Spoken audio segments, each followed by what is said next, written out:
నమస్తే. అందరికీ పరాభవ నామ సంవత్సర శుభాకాంక్షలు. ఈ కవితను రాసినది, చదివినది నాగలక్ష్మి అవసరాల. ఓ వసంతమా స్వాగతం సుస్వాగతం. చీకటిని పారద్రోలి వెలుగురేఖలు విచ్చుకుంటున్న వేళ ఈ రాక దశదిశాంత పదాల హృదయాంతరాలను ఆహ్లాదమరింపచేయుచున్నది.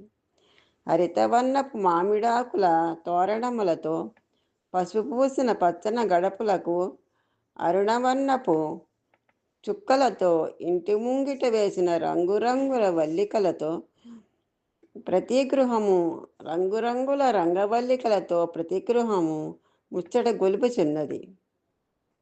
విరివిగా పూసిన పూల తోటలోని విరులు వయ్యారంగా తలలూపుచు పరిమళమును వెదచల్లుచున్నవి. మావి చిగుళ్ళ మాటున దాగిన కోయిలలు కుహూ కుహూ శబ్దమును ఆలకించుచు మనవలు మనవరాళ్ళు కిలకిలా నవ్వుచు ఆనందోత్సాహముతో మురియుచుండగా తాతగారు పిల్లలను పిలిచి దగ్గర కూర్చుండపెట్టుకుని వసంత ఋతువులో వచ్చే ఉగాది పండుగ గురించి, జీవితం అంటే షడ్రుచోపేతమైనదని తెలియచెప్పే ఉగాది పచ్చడి గురించి అచ్చ తెలుగులో వారికి వివరించుచుండగా ఉగాది పచ్చడిని తింటూ శ్రద్ధగా ఆలకించుచున్నారు.